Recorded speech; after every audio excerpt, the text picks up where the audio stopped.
Bloody hell's this? Let's see who this is. Mushy mushy. Hello, Adam. Do you know who this is? Oh, hey Val.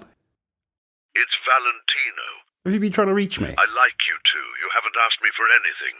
But management have asked me to be proactive. So, what do you need from me? This is a one-time freebie. No questions asked. I think we're all good, thanks. I mean, we've already got a show voiceover. It's Ed Parnell. He's my guy. So we've got an intro and outro already. Any announcements we sort of do ourselves? If you need anything taken care of. Oh, there is something I could surprise Karen with. You know the Tat In The Box bit she does the jingle for? Could you do a jingle for it? Just keep this between yourselves. Don't tell Karen I did the jingle, but it goes like this. Tat in the box, tat in the box. Tat in the box, tat in the box. Tat in the box, tat in the box. Tat in the box. You know, blankety blank theme tune. If you're sure this is what you want. Yeah. Yeah, it'll be a fun surprise. Okay, in your own time. Tat in the box, tat in the box. Tat in the box, tat in the box. Tat in the box, tat in the box. Tat in the box. Not sure if you heard, but there were some hand claps too. Oh. Can you do hand claps? Actually, do you have a body? How does that work? Get Karen, now. Yeah, right, don't spoil the surprise, all right? I'll be back in a tick. Karen! HR will be hearing about this. Corporealism in the workplace. Karen! Phone for you. It's Val. Val? This fucking guy.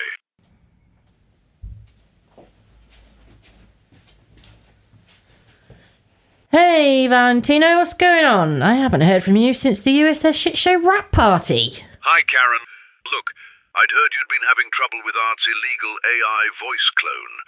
I called to offer a favour. If you need anything taken care of. And this chuckle fuck asks, you know, never mind. I'll shut it down as a favour to you. But let Adam know he owes me. And he can expect to hear from HR. Oh, okay. See you, Val. Adam!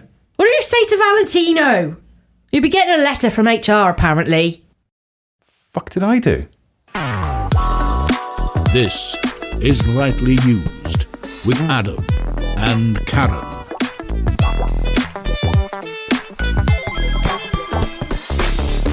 Welcome to Lightly Used episode 39. I'm Adam. And I'm Karen. This is a podcast based around our love of charity shops. We'll be taking turns to guess each other's featured items by feel alone. We'll read a bit of a local newspaper article from 2024.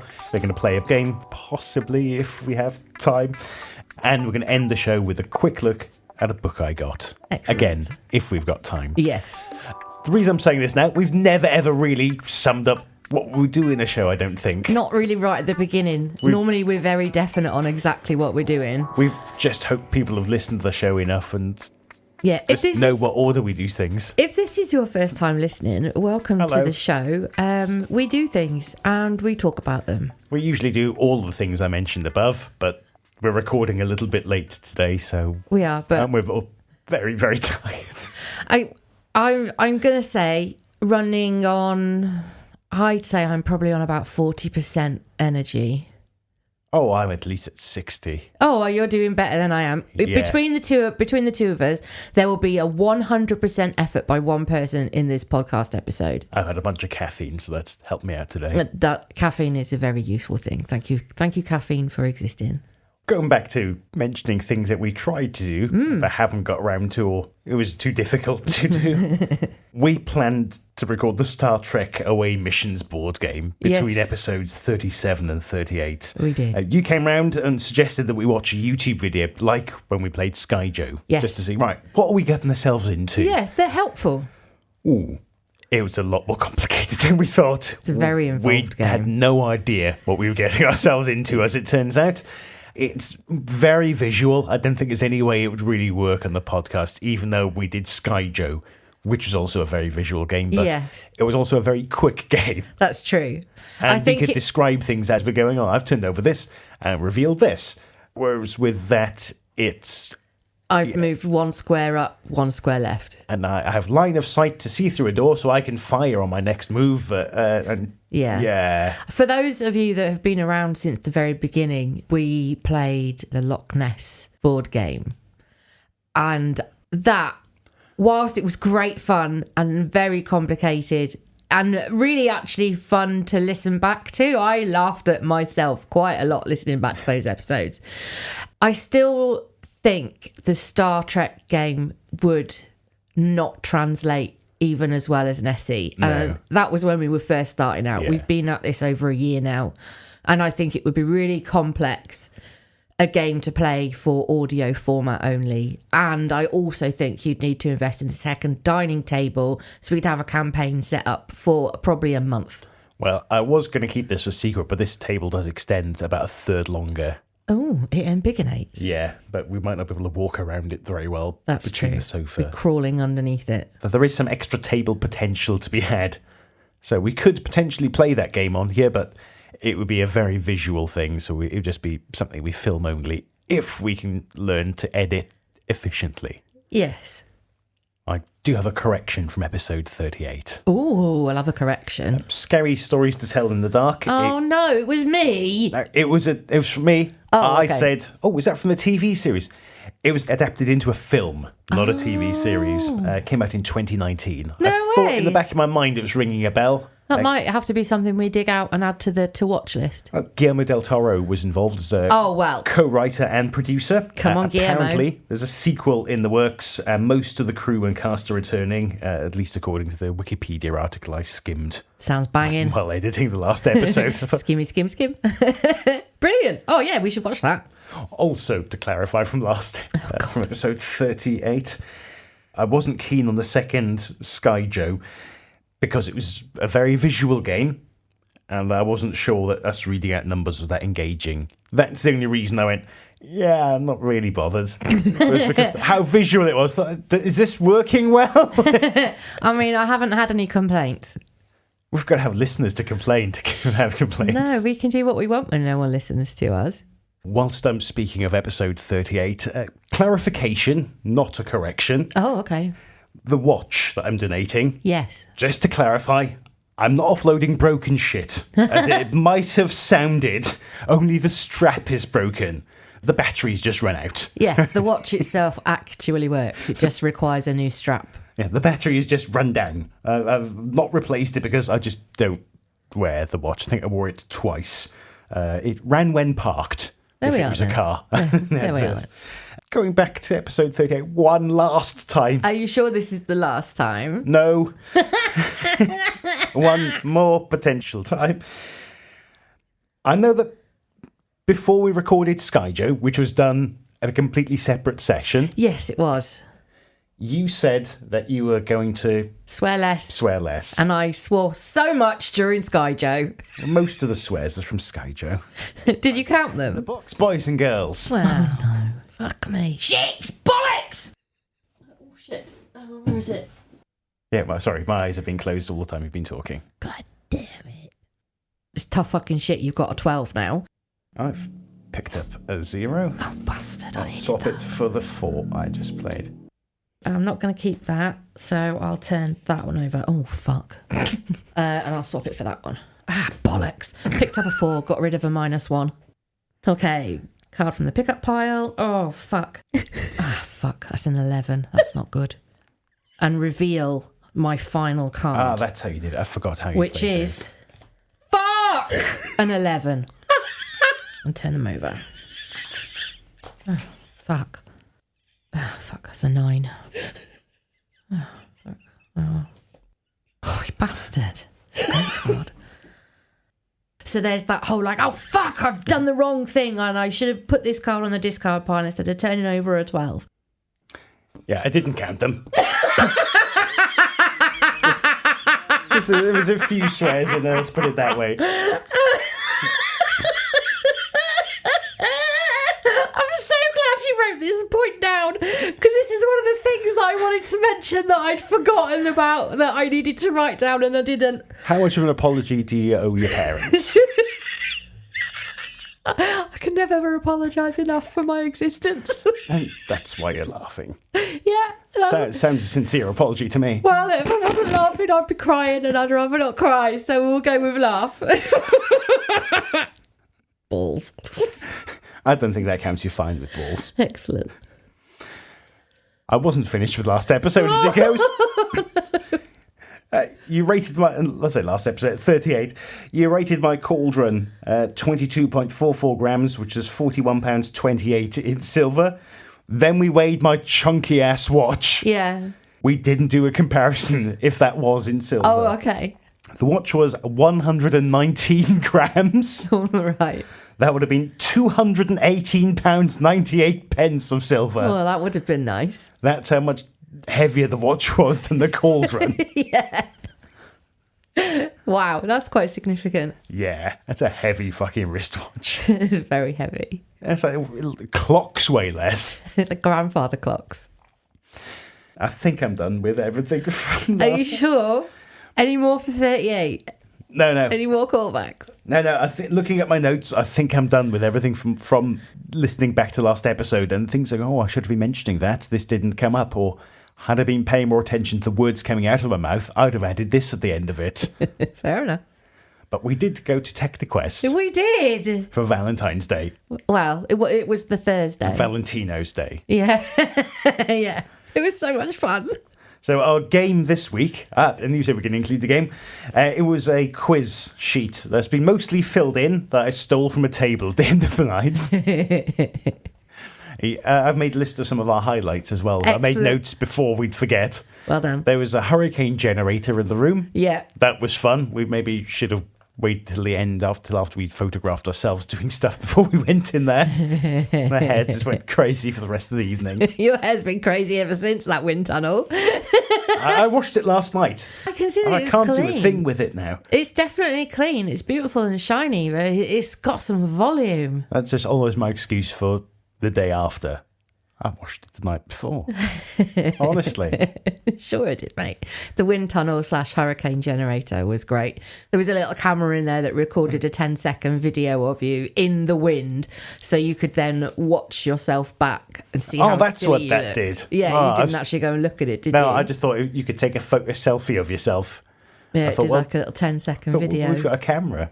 And except I was holding it in very different orientations, about 3 different ways round. So there's no way I can share that clip on YouTube. It's going to be YouTube short way, then regular YouTube way, then back to YouTube short way. Yeah, if you're not an owl perched horizontally, you won't be able to make much sense of it. I'm not a cinematographer. No, me either. But it was really good fun. There was the earthquake simulator as well. That was fun. That was good. The lower earthquakes. This is, now I know what they're like. When people go, you were at the earthquake? Yeah, no, I slept through it. You slept through it? Yeah. Turns out, now I've experienced what they simulate. Yeah, it's very plausible I've slept through many earthquakes. Yes, yeah. I felt a couple. So unless they got to some of the larger ones on the setting, then go, this is noticeable, stuff's happening. Yeah, like over, was it Richter scale, 6 isn't or it? something Over like that, 6 yeah. was very noticeable. Sort of 4.5 and under. A bit like a Did I need a fart, or was that just passing wind? Did a bus just go by? Yeah, so interesting. I enjoyed that too. And we had there's a big indoor slide. The big indoor slide. I do have video evidence of that. And I may have nearly broken both of my knees on the second time I went down the slide. I don't think either of us were very graceful going down there. Oh no, there was no grace. Unlike that guy who went down before us, who was all in black, who shot With down leather like jacket. a torpedo. Yeah, I thought that was going to be a hindrance when he got to the end of the leather jacket, but no. He went all the way down to the end, off the bottom of the slide and onto the crash mat, and he's the only person that I saw do that all night long. Frictionless. Yeah. But note to self, try not to wear rubber-soled shoes whilst using a slide unless you can hold your feet up, because that's why I nearly broke my knees. Oh, we didn't explain what Techniquest is. That's true. It's a science museum. It's down Cardiff Bay, and it's been there since, I think maybe the late 80s, early 90s. I remember long? going there. I remember going there for junior or comprehensive school trip. Oh, wow. Some of the exhibits are still there. They might have been updated slightly. There was a beach ball hovering against a fan. Yeah. They might have changed the ball a bit. It might be in a different place on the floor. I'm trying to think of some of the other things that were there. That gate, that you're trying to unlock the gate with several different keys, and there's a neck to doing it. I'm not going to spoil it. You have to go there yourself. There was one thing when I was a kid, in the dark room, you could stand against a big white wall, and there was a big wall panel, and there was a big flash for the camera, and it would take essentially a photograph of your silhouette, which would stay on the wall and slowly fade away. That's really cool. So there's enough room for about 5 or 6 of you to stand there in once. So yeah, a whole bunch of us as kids were making sort of silly poses and stuff against the wall. Yeah, I remember that being in there. But it's a shame that's not there. It hasn't changed all that much since I was a kid, I'll be honest. The plasma ball was joyous. They've just moved stuff around a bit. Yeah. But yes, an interactive exhibit is something that I love. Like, to be able to get your hands on the science and see the fun stuff that the science can do as well. All the kits and the exhibits that they had there were really great fun. I thought they were fabulous. I had a great time. Thank you. No, you're very welcome. We went there as a Valentine late evening special entertainment thing. It's adult only. Yes, no kids. Otherwise, I think it's normally about £12 to go in, and you can spend all day there. I think ours was about £17 to let the people stay after hours instead of going home. And I think they also have a deal. If you want to spend the last hour or two, there's a reduced rate for going in for just the last hour. But that's really all you need an hour there, to be fair. And the planetarium was good as well. I wish the show had gone on a bit longer, to be honest. That was my only complaint, was that the show could have been an hour long and I wouldn't have been in there long enough. You know, that 20 or 30 minutes went by really, really fast. Yeah. And we saw a spacesuit, or at least a mock-up of a spacesuit on the way out. Stig's astronaut cousin. Yeah, and we were kind of making fun of it a little bit. We were a little bit. But no, it was part of the Principia? Oh, fucking hell. Principia? My Latin's shockingly bad, surprisingly.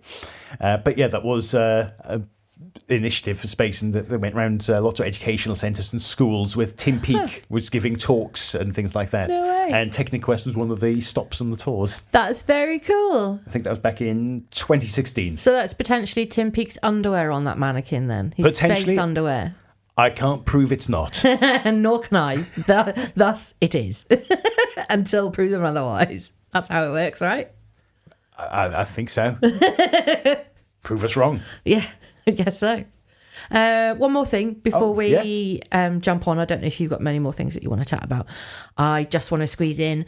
Thank you very much to the Boo-Foons Mystery Investigators. They are a wonderful podcast, Dan and Steve. Podnod. They are lovely. I had 4 glorious hours talking to them online, which, as anyone who knows me, yes, I do like to talk, and sometimes it's hard for me not to talk. Did they have 4 glorious hours talking to you? I really hope so. They sent me free merch, so I guess they had a good time. Either that, or it was we'll just give Karen all this stuff so we never have to speak to her ever again. Keep it happy. Go away. Yeah. So no, it was really nice swag. It was lovely swag. Yeah, a couple of pens, nice button badge, got a coaster, fridge magnet, sticker. Yeah, they really spoiled me. And then I gave a couple of bits to you and shared because I'm nice like that. Thank you for the sticker and pen. No, you're welcome. So yeah, I had a great time. They gave me merch. There will be an episode out of them with me in it soon if they can patch together my very meandering tale. I'll put a link to their podcast in the show blog, lightlyused.co.uk.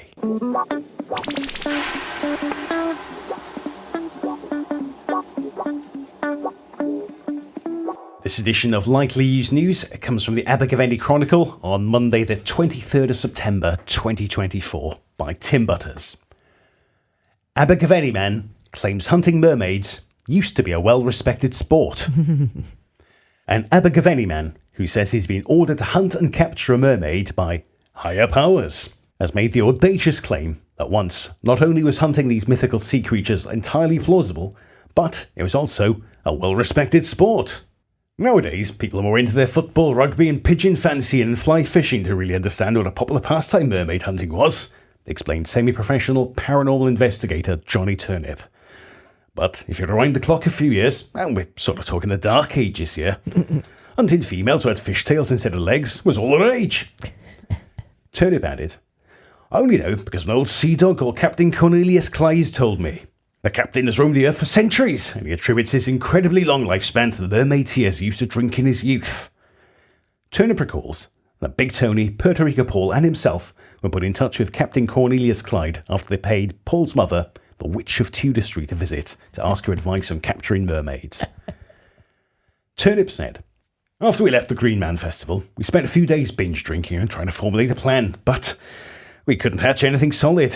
It didn't help that Puerto Rico Paul had one of his sporadic meltdowns. Paul's got a very artistic temperament. He just hasn't done anything artistic with his life. And sometimes he goes a bit Van Gogh on us. He hasn't cut his ear off yet, but he's come close. He gets these dark moods and throws these massive hissy fits where he just can't seem to find the point in anything. Anyhow, Big Tony tried slapping him around a bit and telling him to stop acting like a bloody woman. But nothing was working, and we were getting desperate. We had a world to save after all, and Paul was our wingman. In the end, Paul fixed himself by dressing up as Pennywise and disappearing to a darkened room for 48 hours, where he did nothing but drink spiced ginger tea, play Duran Duran records, and watch every episode of Succession back to back. He left that room a new man, and it was good to have the old Paul back. He ditched the clown costume and wig, and is wearing a pinstripe suit and shades. This new Paul hardly looked like a nutter at all. He just turned to me and Big Tony and said, while chewing a matchstick, "Gentlemen, we need to pay a visit to the witch." Turnip explained that after jumping into Big Tony's Bedford rascal, the gang headed out to Paul's mother's caravan on the outskirts of Llanthony Priory. When we got to the witch's caravan, Pauline was sat at the front in a bucket chair and skinning a rabbit with a zombie knife.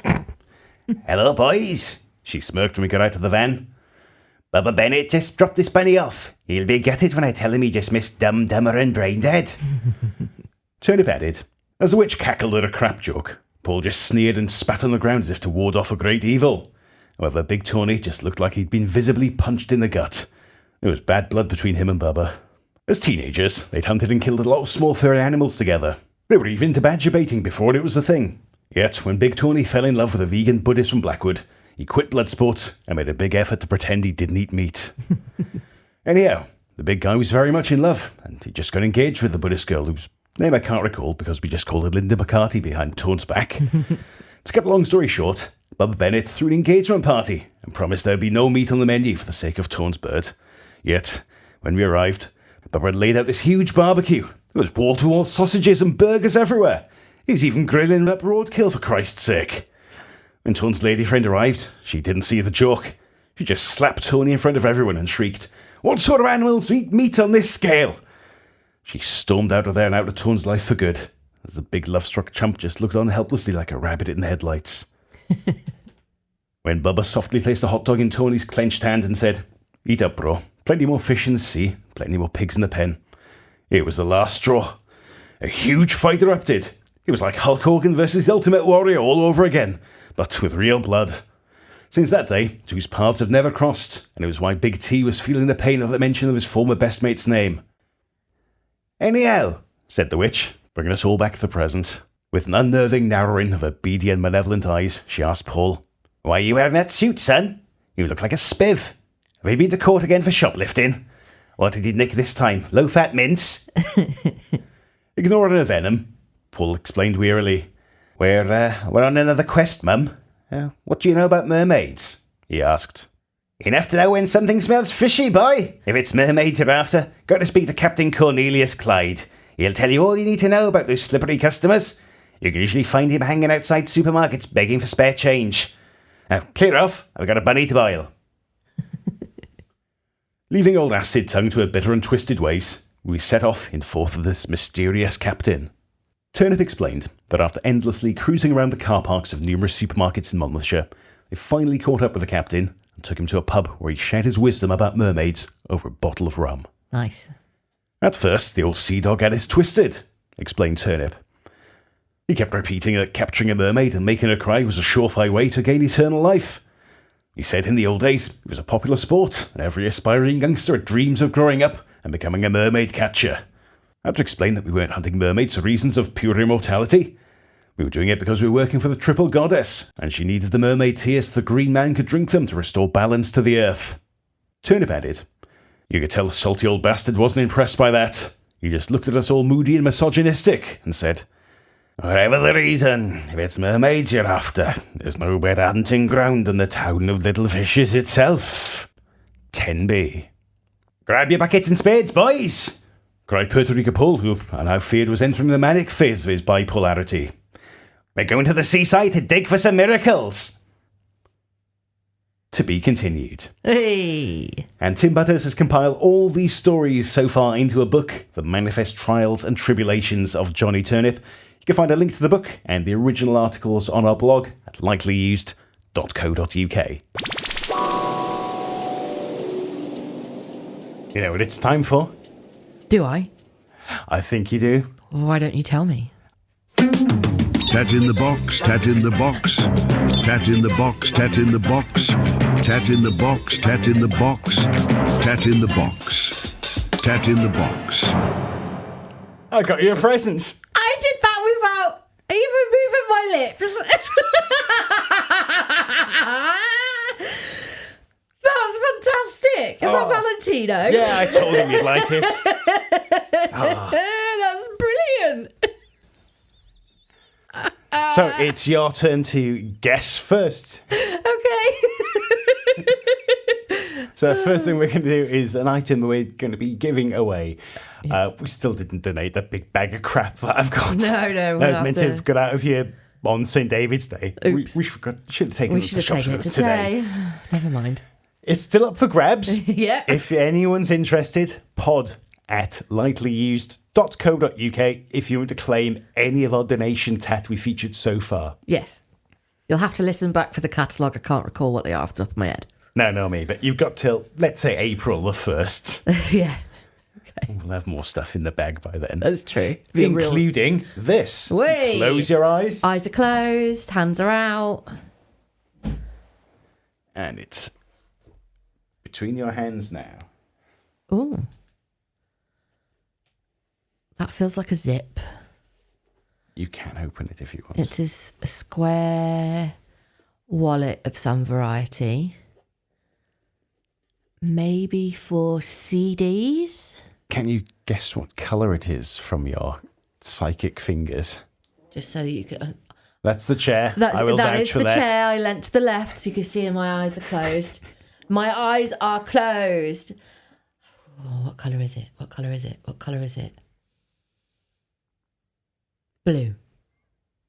Okay, you're going with blue. I can't confirm or deny at the moment. Okay. Am I done guessing? I was Is it the wondering right if you thing? wanted to open it. Oh, we'll open it. Let's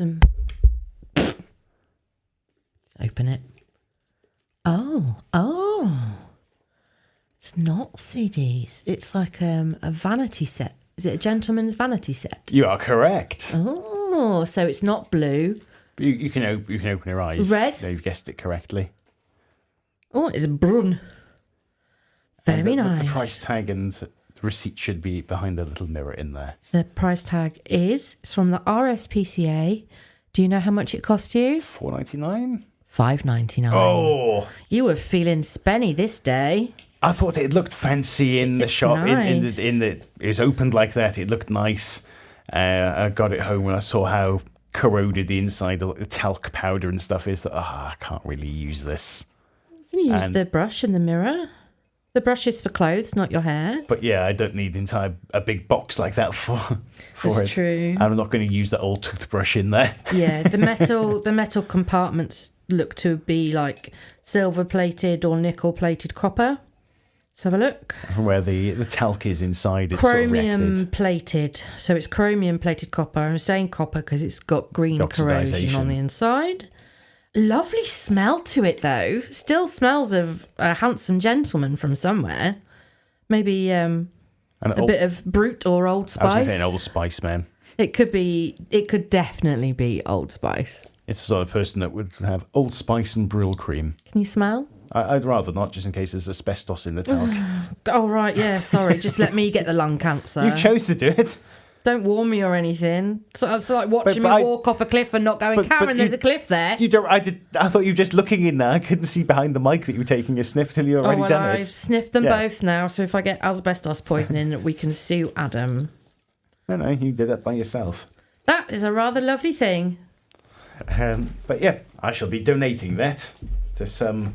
If you give it to them back to the RSPCA, you can give them the same price tag. Then you don't need to do anything with it. Exactly. Just straight back out. Yeah. Oh, the zip's managed to find its way inside the packet. I've opened it too wide. I will leave that there. Tell I'm only recording with one gentleman today. Right, do you want to guess my mystery tat item? I do want to guess your mystery tat item. Throw it at me, sort of.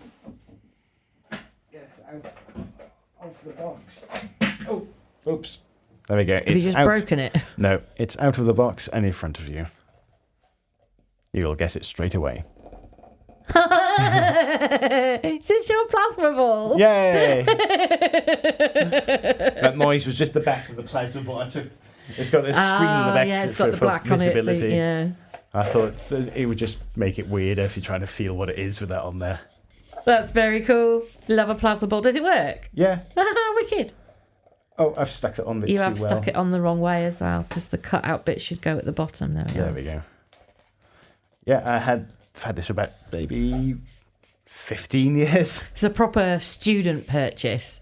It was a present for me. It was a present for you. Yeah, my parents got it for me for Christmas. It's like when I went to student halls, it was the choice between a lava lamp or a plasma I ball. was going to say this It's this that will sort last of love that. early 2000s, Gadget shop aesthetic. Yeah, really cool. I think it was just called the Gadget Shop, wasn't it? Yeah. I think it was just called the Gadget Shop.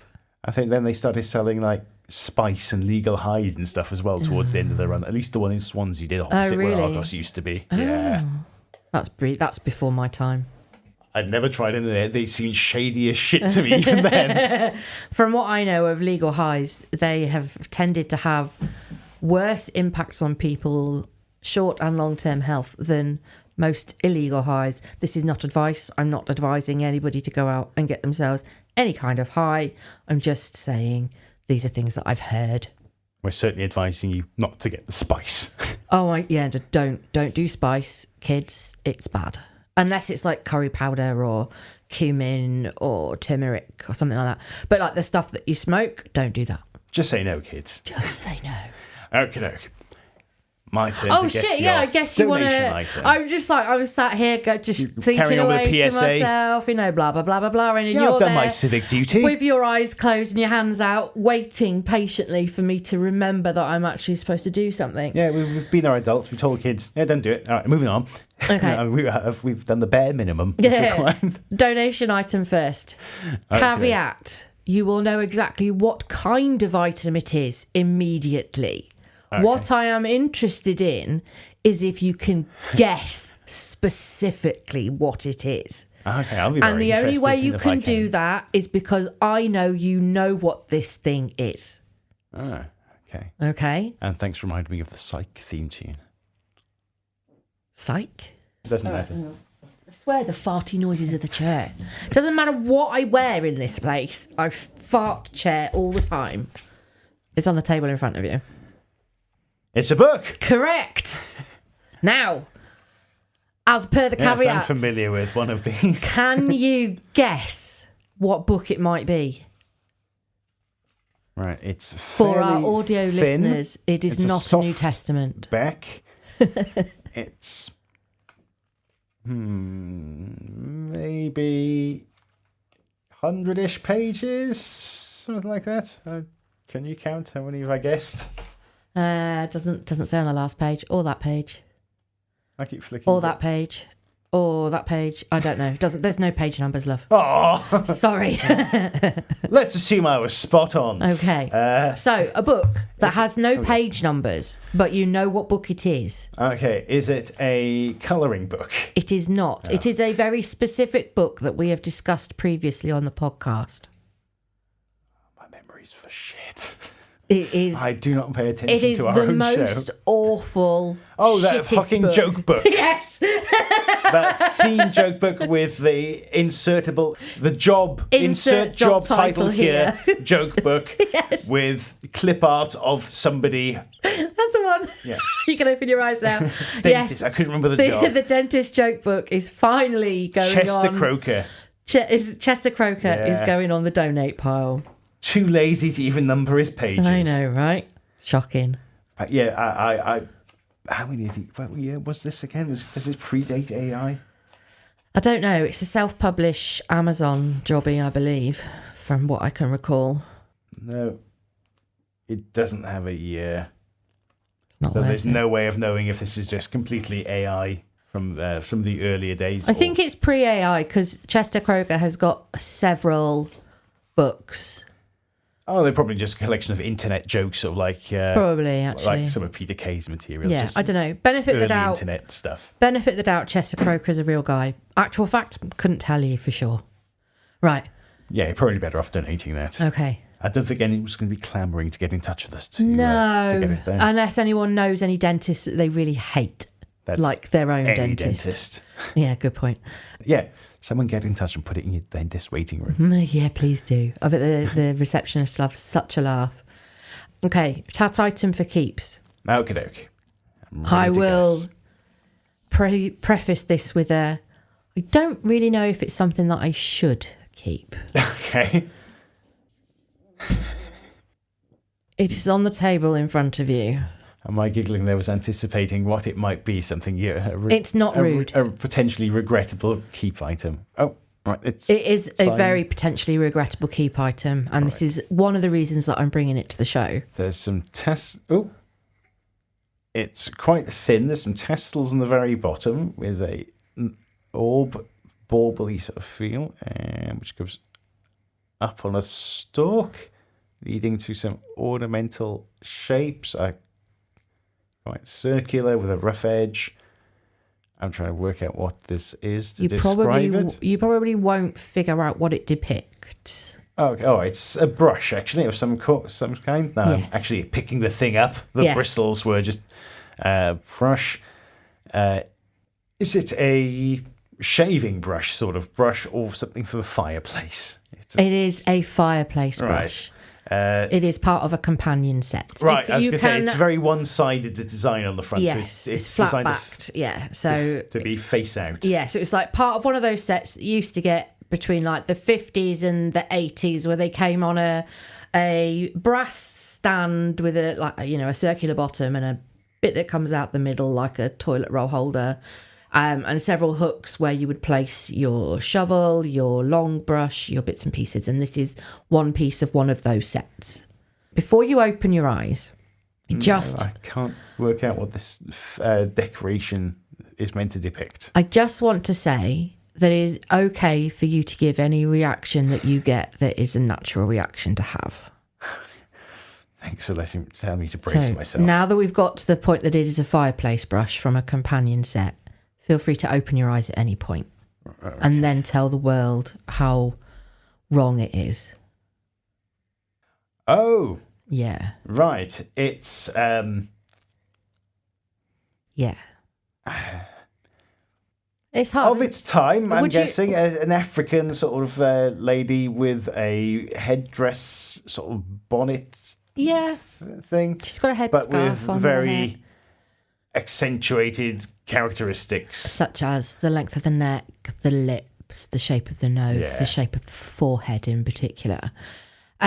So would you I like would not have guessed that. Google AI described it as thus, and you can tell me after I've read this whether you think there's anything wrong with Google AI's overview. AI overview. This item appears to be a vintage fireplace brush, likely from the 50s or 60s, featuring a decorative brass handle depicting a figure's head. Material, solid brass construction with a brush commonly made from horsehair or similar stiff bristles for cleaning hearths. Design features a figural head, a common stylistic element in the mid-century brass fireplace accessories. So at no point in all of the points that Google AI has to say does it state that it is even vaguely racist racially profiled piece of tat that I have had shamefully in my collection for over a decade, a lot longer than a decade. I picked it up at a car boot sale. I don't know, cost me like 20p or something stupid like that. At the end of the day, when people are packing things away and you're trying to find interesting bits and bobs. And I saw it from a distance and I grabbed it and I was like, yes, I'll have that. Thank you very much. Paid the lady and walked away. And I'd seen, it from a distance and paid a great deal of attention to it. Was just like, well, there's a brass thing over there. I'm going to grab it. And it's for a fireplace. And I quite like fireplace brushes. Don't know why. I just do. Brushes. So this thing has lived in a box of shame in my possession for a few years. And it's one of those things that, as a very white person, I'm probably not educated enough on how I should speak about this particular item. How I feel about it is that it should life should never have presented an opportunity for this kind of imagery to have been created in order to make money for other people. It is, in my opinion, blatantly racist. Again, it is of the time. Not that of the time is an excuse. I also think that there is an argument for our past and the way we perceived people and used them should not be whitewashed and hidden and put under the rug. One fireplace brush is not going to change the world, and neither is it being in my collection. And I genuinely don't know whether I should keep it or I should get rid of it. I actually like it, but I don't know what that says about me.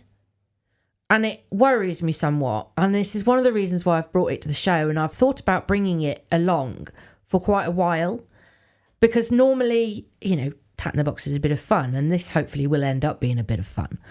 But at the same time, there's a lot of tat out there that was produced during the Victorian era, the Georgian era, the 40s, the 50s, the 60s, 70s, 80s, still now, that is racially inappropriate. And whilst those things exist, I don't know how I can stop them. I also don't want to be a purchaser of them and an owner of them. I don't want to proliferate that. So I want to know your thoughts really on the situation. I don't think I've got enough melanin in my skin to really be speaking up on it. This is the problem. I can't tell you if that's all right or not. I think it's not all right. And I don't know if my opinion is correct or not. Someone else could look at that and think it's completely fine. But at the same time as me thinking it's not all right, I quite like it. A bit like, those weird, I don't like clowns, but if you hand the right French clown to me that's, just in black and white clothes and black and white makeup, it could be the most beautiful thing in the world. But if a man walked up to me dressed like that, I'd probably want to kill him. I guess keeping it in the context of, this is a very awkward curio, that seems to be the acceptable way to keep it, as opposed to, yes, this is a fine thing to have. Yeah, it doesn't. Is this a fine thing to have? I guess that's kind of fine. I suppose I was going to say I'm not trying to turn it into a talking piece, but this is literally what I am doing, is using it as a talking piece. So shush, Karen, stop trying to gaslight all of your listeners. Trying to whitewash your collection. I know. Collection of racist curios. Yeah. A collection of one racist curio that you feel awkward about having. I'm pretty sure it is the only thing in my life that I genuinely feel awkward about having. And recently listening to lectures on Taoism and blah, blah, blah, blah, blah, the idea of letting go of things that don't bring you joy is something that I am considering bringing into my life. To try Taoism or Marie Kondoism? That too. To try and calm the brain a little bit. And this is an item that doesn't bring me joy. It doesn't bring me sadness, but it does bring me a lot of confusion because I both like it and dislike it. You have to go back to a car boot sale. Return it to whence it came. Yeah, God, yeah. Back Maybe in circulation. next time I go to Amsterdam, whenever that might be, I'll take it with me and I'll throw it in the canal, and maybe the Bondi treasure hunter can find it one day. Get done for littering. Racist littering. The worst kind of littering. They can't tell me off for that. They kick bicycles in the canals in Amsterdam. One little brush isn't going to make a difference. Are the bicycles in blackface? I'm not sure how much of this game we can actually play. Okay. Because I remember, I've not looked at it since, but I remember since picking the sheet up off the table in Techniquest, some of the answers were filled in. Okay. And I haven't bothered erasing any of them. Okay. So we might not have to think too much about some of the questions. So this is the Techniquest The Love Lab quiz. Ooh. Does it tell us how much percentage we love each other by the end of it? I don't know what it's about. Here we go. I was looking at the back first. Circle the answer to each question, and when you're finished, leave the completed sheet in the collection box at the front desk. It wasn't completed, We've got no way of knowing. Those with the top scores will be entered into a draw to win 4 tickets to our next adult-only event. Oh, cool. Stay tuned for more info. And ask your email address, and we'd love to send you offers, blah, blah, blah. Cupid is the Roman god of desire. Who is his counterpart in Greek mythology? Helios, Eros, Hermes, or Demeter? Eros? I think so. That's the one that's circled. I think Okay. Eros. In Victorian times, this mean-spirited Valentine's Day card were called blank Valentines. A, viper, B, vinegar, C, villain, or D, vindictive. I think vinegar, that's what they've selected as well, but viper does sound quite good. Vindictive Valentine sounds better. Probably too late for us to send these in. Yeah. I can't be bothered to look them up either, I'll be honest. Okay. Dear listener, please send us your answer. Did you want to look them up? Okay. What was the question? Greek god of desire. Greek god of desire. Eros. Yeah, type Eros and see No, what comes it up. came up as Eros. Oh, that is right.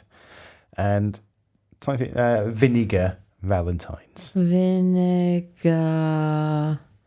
Valentine. Oh. It is a thing? Oh. They're grotesque. That was the mean-spirited Valentine's Day card. Victorians are weird. Who invented the first Valentine's Day chocolate box? Cadbury's. A. Rodolphe Lindt. B. Richard Cadbury. Dick Cadbury. C. Milton Hershey. Or D. Should have read this one first. Domingo Ghirardelli. No idea. But it was Richard Cadbury. Oh, they got that wrong. They said D. Oh, told you it was Cadbury's. Which naturally produced chemical is known as the love hormone? A. Oxytocin. B. Dopamine. C. Serotonin. Or D. Endorphins. I hope I pronounced oxytocin correctly. Yeah, I think so. I think C. What were they again? I'm going to pronounce that one again. Oxytocin. Dopamine, serotonin, or endorphins. The serotonin is the happy hormone. Dopamine is like when you're Rewarded. rewarded for something. What was the last one again? Endorphins. Endorphins is when you're pumped up. So oxytocin? They've circled oxytocin. What is the love hormone? Oxytocin. I've not heard of it, but I only got a B in GCSE science and I got- stopped learning any more science. I got a double B for GCSE science. Biology is my weakest of them. Yeah, I think physics was my weakest. What fruit was once known as the love apple for its alleged aphrodisiacal properties. Aphrodisiacal? Aphrodisiacal? Aphrodisiacal. Aphrodisiacal? Property. Okay. What fruit turns people on? Oysters. They're fruit of the sea, You right? can get them from a tree, yeah. Fruits de mer. A, pomegranate. B, plum. C, pear. Or D, tomato. And they've circled A. I think that's right. Pomegranate. You've got those What is it? Fruit of love. Fruit of what? Oh, Fruit- sorry, the love apple. Love apple. Love apple is archaic term for the tomato. Solanum Maybe it's a specific type of tomato then. lycopersicum. Lycopersicum.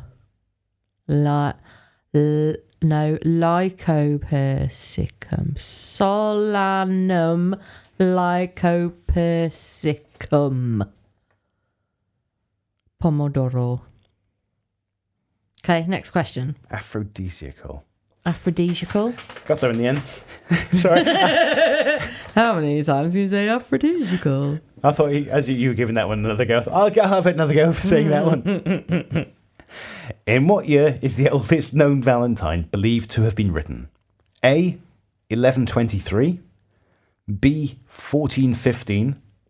C, 1678. Or D, 1893. So it's either going to be C or D. But I'm thinking prior to that, people wouldn't have been writing each other Valentine's cards or writing each other very much of anything unless they were very rich. I'm going to go C. 1678. It's not circled or anything, so. First Valentine's card. Valentine's card. 1678 notable events. I wonder if that would be how high No, up at C. I don't want. This is our first Valentine's together card. Celebrate being First together since Valentine's card 1678. ever sent. Oldest known Valentine written. Oh, traced back as far as the 15th century, so 14 B? something. 1415. There we are then. On average, how many times does one's heart beat per day? A, 450,000. B, 1,000,000. C, 10,000. Oh, you meant to escalate and go up in quiz Those numbers. are an odd selection of numbers. So 450,000, 1,000,000, 100,000 or 50,000. I don't know how many seconds there are in a day, but however many seconds there are in a day minus 20%. I'm going to say A, 450,000. How many times does your heart beat in 24 hours? Approximately 100,000 times. Oh, C. There we are then. What elements are diamonds made from? A, zinc. B, Carbon? silicon. C, carbon. Or D, germanium. Well, if they were German diamonds, maybe germanium, but I'm pretty sure it's carbon. Approximately how many cocoa beans does it take to make 1 kilogram of chocolate? A, 400 to 600. B, 1,000 to 1,200. C, 150 to 350. Or D, 700 to 900. But they've also put a little star, and whoever's filling in this form in has put, what type of chocolate? Yeah. Is it white chocolate, milk chocolate, dark chocolate, Aero. 90% chocolate? Is it Full of cacao? Is it even chocolate? Because let's face it, most chocolate is just chocolate flavoured brown stuff these days. It does say 1 kilogram of chocolate. So presumably, I'm going to say, Kg of I will go B, the biggest amount. uses how many Cocoa beans? 800 to 1,200 cocoa beans produce 1 kilogram of chocolate. Oh, that could be either D or B then.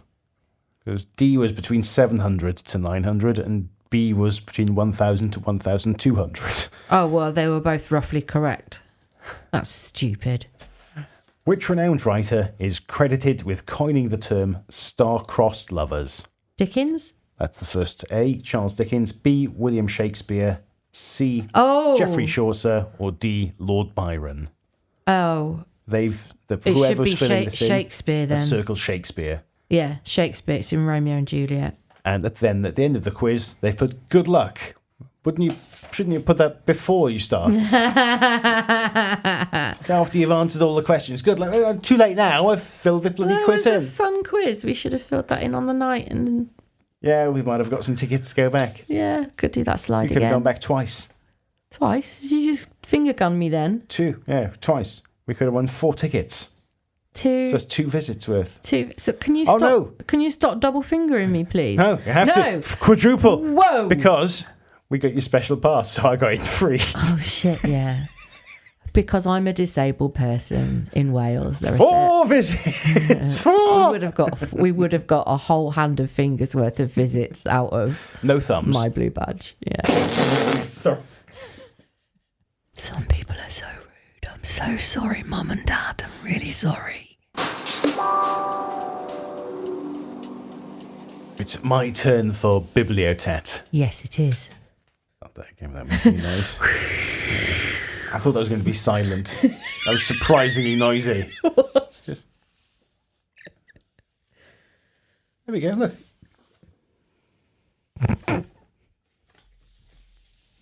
Yeah, I'm trying to make noise then. It didn't make noise. Yeah. The fuck? Is that How much friction was there? Ghost fiction. It's a very heavy bit of paper suddenly. A lot of drag. It's my choice of book for Bibliotat this episode. Yes, it is. And it's just going to be a very, very quick segment because I've only skim-read it and I haven't got much to talk about it. You've really done a me. Well, because partly also, it's a kid's book. Oh, yay! It's called Piratology. Ooh. A Pirate Hunter's Companion. Cool. It's got a compass in the front cover. It's not a particularly accurate compass. Aw. I think it's just floating in water. So I tried it compared to my phone compass. And yeah, it didn't quite match up. I don't think there's any liquid in there. Isn't it? Oh, so it's No, balanced on a pin. It's definitely magnetic. It doesn't It's just always not- point north. It's pointing northwest. It's very cool. The general gist of the book is about a Captain William Lubber, who's a pirate hunter, hunting down his sort of nemesis, Arabella Drummond, Nice. a lady pirate. Inside it's presented as this book has been found That's at the bottom of the sea. There's mention in the publisher's note. Piratology was allegedly found in the old sea chest of divers searching for wrecks off the Grand Banks of Newfoundland in 2006. While it mostly conforms to accepted ideas about historical pirates, there are a few elements such as the black spot, which were previously unknown except in works of fiction such as Robert Louis Stevenson's Treasure Island. Moreover, researchers revealed that no trace of a William Lubber or his ship the Sea Cat or his piratical nemesis Arabella Drummond. So it's pretty much saying, yeah, this is all fiction. It's all fancy. But there are little bits in there. It's quite interactive for kids. I don't want to start undoing it, yeah. every loose tie I've tied up for giving this to my niece. I was going to say, is this for your niece? There's a letter of commission that you unfold. There's a bit of string holding it together. It's really cool. It's like an investigator's journal or something. Little bits that you fold out, like showing bits of extra information. There's textured bits of paper in there. Here we go. A little fold-out map. There we go. That is so cool. And there's like sort of little drawings of Arabella Drummond. Gold dust bag. There's some little book in here, nautical and piratical terms. Ahoy, hello. Amidships, the centre of the ship. Avast, stop, aye, aye, yes. I'm going to turn some more pages. I thought avast was behold. Avast, me captain. Try not to rip any of these pages off. I'm trying to be very, very gentle with it. Fathom, 6 feet. Gangway, get out of the way. Knot, 1 nautical mile an hour, which equals 1.7 miles an hour. Why isn't a mile an hour? It depends. I guess a mile of water is different to a mile over land. I don't know. Maybe the drag is different. This one I've had to try putting this bit together. It was an envelope that it was ripped. I've kind of fudged this because what was in there was no longer in there. Oh. It was a bit of paper with the black spot on there. Oh, you've added a one. So I've had to kind of make my own. I can't remember whether I used, toilet paper or... No, that was rolling paper. Oh my God, Adam. I tried to make it seem as oldie-timey paper as possible. I need to stain that with some tea. But I still haven't given this to my niece yet. But that was the kind of most textured oldie-timey paper I've got to hand. I get it. Just a bit of Rizzler. I get it. It's all right. Also, there's a bit here about... Chinese sailors. It shows some knots. I think that's meant to be translated as well. A little bit of Mandarin. Cool. There we go. Yes, it is. Ah. It shows diagrams of different Chinese ships as well. I obtained this Chinese pirate ransom note from a trader at Canton. Translated, it reads as follows. Sorry, just move this book a little more. To the owner of the Hungwei Shipping Company, each month we would like you to send us the amount of 2,000 gold coins for the purposes of food and necessities. With this letter, we send a representative bearing our banner. Quickly send a messenger with the loan to our stockade. If there is any delay, floating mines and cannons will await your ships. This is a note of caution. 5th day of the 12th month. Rude. Nice to let you know how long it would have taken to get them as well. Yeah. This is a really cool find. I can't remember what's in this one. What is that? I think it's compass and I can't remember what the set square thing is for measuring distance across maps. Yes. Yeah, it is. You point to point.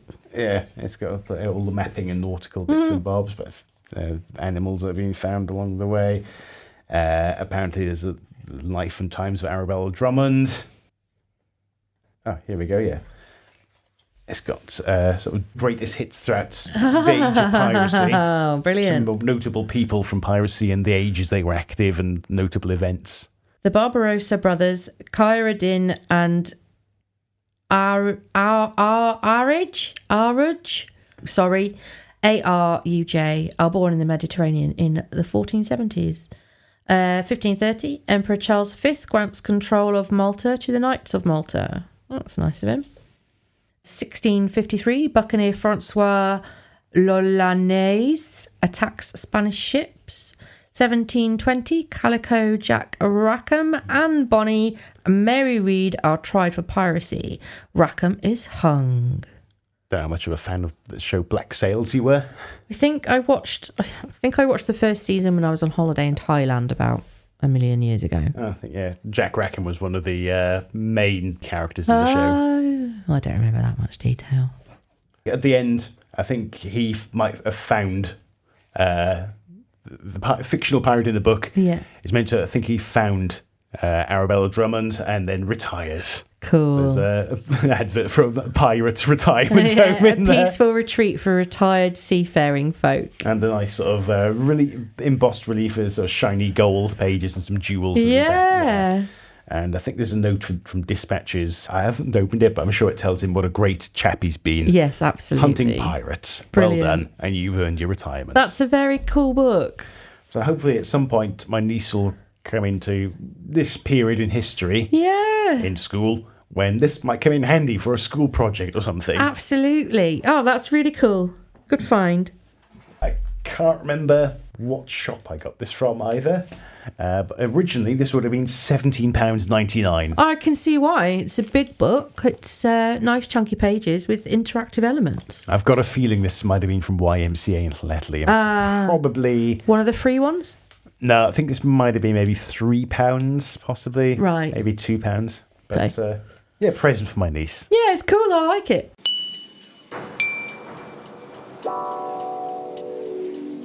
How do we start these outros again? Right, okay.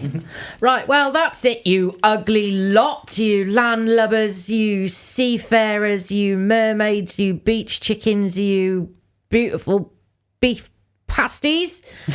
Have yourself a lovely afternoon, evening, day, morning, weekend, wherever you are, whatever it is you are doing. Thank you so very much for listening to us waffle on about absolute nonsense. Once again, you bring life and joy to our lives by letting us do this silly podcast. Thank you very, very much. Please tell a friend. Please do. We desperately would like to increase our number of subscribers on YouTube. If you are one of those people that do listen to us on YouTube or have a YouTube account that you find yourself watching other things on, please hop along to our channel and press the subscribe button and the bell so you never miss a notification or an episode. And hopefully a bit more down the line in 2026, you'll see some more actual audio visual content, maybe even lives, if you subscribe. Yeah, even if you don't usually watch stuff on YouTube, it'd be nice if you did subscribe there anyway. Apparently, once we get to 50 subscribers, YouTube will let us do something live. Oh, We can brilliant. do it live. Okay, we could make this an experiment then. Not that we're planning to pivot to video in any way. No. Because I absolutely cannot be asked to have an extra dimension to editing to do. Yeah, no, that's absolutely fine. And also, I don't really want myself to be on my TV screen. I can listen to myself talk, but watching myself on video is a whole level of cringe above listening to myself talk. But you find links to all our socials and YouTube and all that sort of thing at lightlyused.co.uk.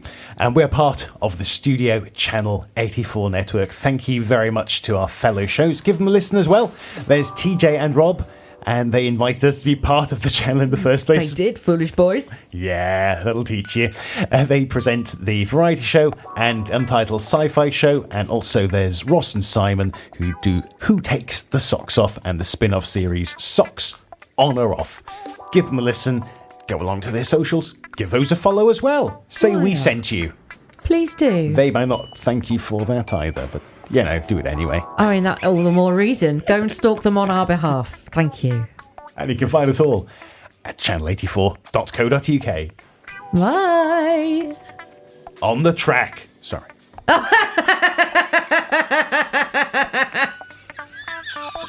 Adam and Karen have been lightly used. Visit lightlyused.co.uk for more. To get in touch, email pod@lightlyused.co.uk. Wow. Fuck me. Shit! Bollocks! Shit. God damn it. It's tough fucking shit. Oh, bastard. Oh, fuck. Ah, bollocks. Oh, fuck. Ah, fuck. Fuck! Oh, fuck. Ah, fuck. Oh, fuck. Oh. Oh, you bastard. Oh, fuck!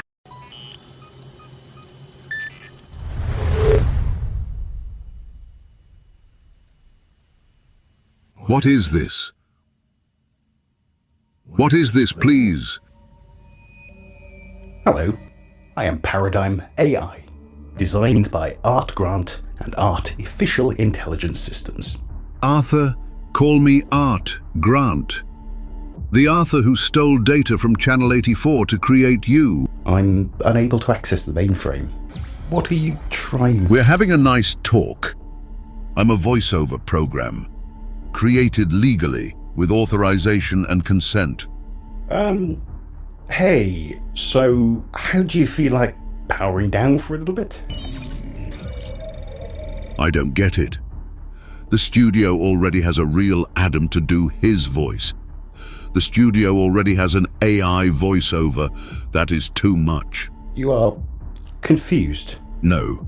Yes? If you'll just allow me to contact Mr. Grant. Why do you call him sir? I believe your intentions to be hostile. Shh. Stop.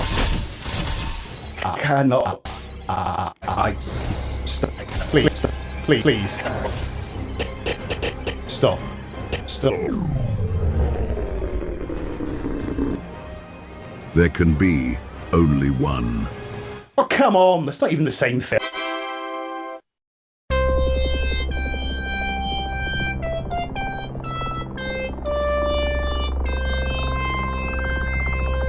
This was a Studio Channel 84 network show. To find more, head over to channel84.co.uk now.